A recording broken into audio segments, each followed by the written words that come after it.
భయంకరమైన శాపంతో బాధపడుతున్నట్లయితే నా దేవుడు అంటున్నాడు, విశ్వాసంతో పోలేకుండా నీకున్న ప్రతి బంధకాలు పోతాయి.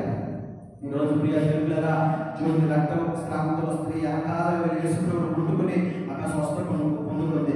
యేసుప్రభువు అంటున్నాడు, యేసుప్రభువులో భయంకరమైన ఒక ప్రభావం ఎప్పుడైతే ఆ రక్త స్నానం మీద ఆ స్త్రీకి వెళ్ళి తాకితో వెంటనే యేసుప్రభువు అంటున్నాడు, నన్ను ఎవరో ముట్టారు, ఎవరు నన్ను ముట్టుకున్నారు, ఆలోచన ప్రభావం ఎవరినో తాకింది, ఎవరో బాగుపడ్డారు అని ఎప్పుడైతే యేసుప్రభువు అన్నాడో అక్కడ ఉన్న శిష్యులందరూ అంటున్నారంట, అయ్యా ఇక్కడ కిక్కేసుకొని జనాలందరూ నివేదించబడుతున్నారు, ఎవరు నిన్ను ముట్టారంటే, అయ్యా ఎవరు నిన్ను తాకారంటే అయ్యా అని తన శిష్యులు అడుగుతున్నప్పుడు అక్కడ పేతురు యోహాను అంటున్నారు, అయ్యా నీ మీద అనేక జనాలు పడ్డారు, అనేకులను తాకారు, అనేకులని వస్త్రాలు పట్టుకున్నారు, కానీ నువ్వు అంటున్నావు ఎవరు నిన్ను తాకారు, ఎవరు నిన్ను ముట్టుకుంటే నాలో ప్రభావం మీద బాగుపడ్డారు అంటున్నావు, ఎవరు ప్రభా అన్నప్పుడు ఆ రక్త స్నానంలో వస్తుంది, గజ గజ వెళ్ళిపోతుంది, అయ్యా ఎవరో కాదు నేనే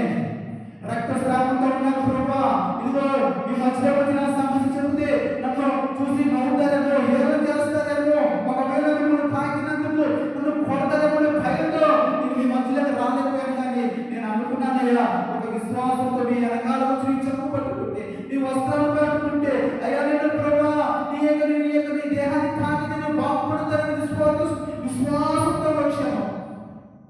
అయ్యా ఎంత విశ్వాసంతో వచ్చానో ఆ విశ్వాసం నాలో ఉన్న రోగాన్ని, నాలో ఉన్న రోగాన్ని స్వస్థపరిచింది. విశ్వాసంతో వచ్చాను, నీకు తాకగానే నాలో ఉన్న రక్తస్రావం అంతా కూడా పోయిందయ్యా, నేను బాగుపడ్డానని ఎప్పుడు చెప్పిందో అక్కడ ఉన్న వాళ్ళందరూ యేసు వైపు చూస్తున్నారు. నా ప్రియ, నా సహోదరి, నా సహోదరుడా, అక్కడ ఉన్న ప్రజలందరూ యేసు వైపు చూస్తున్నారు. ఎందుకో తెలుసా?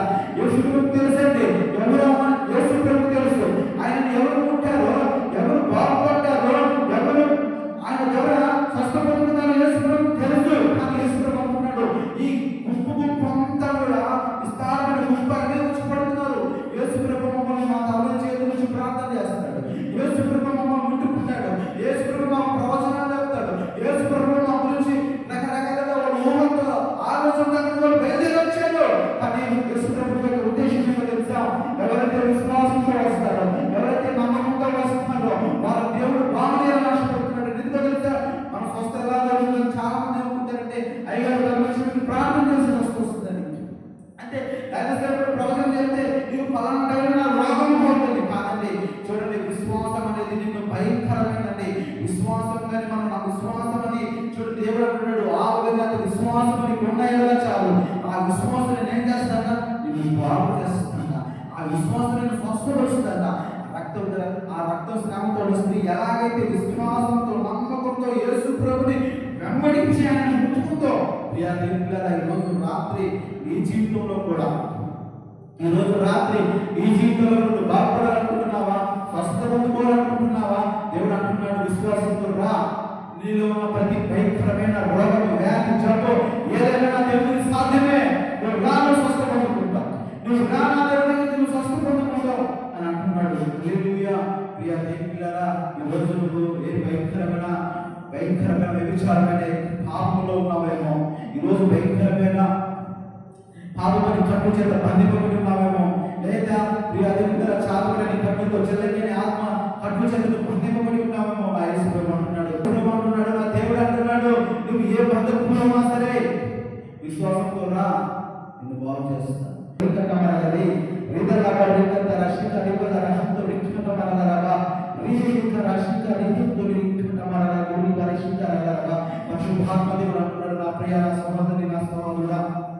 ఈరోజు వాక్యాన్ని అందరైతే వింటున్నారో, ఇదిగో ప్రియ దేవులారా, దేవుడు చెప్తున్న మాట, ఆయన మాట అగ్నివంటిది, బండలను పక్కకు కొట్టే శుద్ధి వంటిది. ఆయన అంటున్నాడు, ఇదిగో ప్రియ దేవులారా, ఈ మాటలో శక్తి ఉందంటే నువ్వు నమ్మితే, ఇదిగో ఇప్పటి వరకు నువ్వు చూడలేని నీ జీవితంలో ఒక గొప్ప ఆశీర్వాదాలను చూడబోతున్నావు నా కుమారుడా.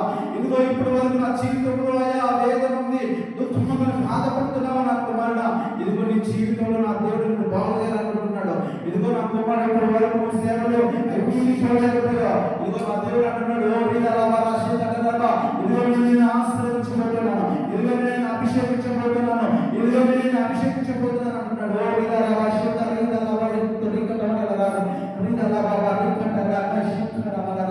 పరిశుద్ధాత్మ దేవుడు అంటున్నాడు, నా ప్రియ నా సహోదరి నా సహోదరుడా, ఈ రోజు నీ జీవితంలో నా జీవితంలో మీరు గొప్ప మీరు చేయబోయే సమయమే ఈ సమయం.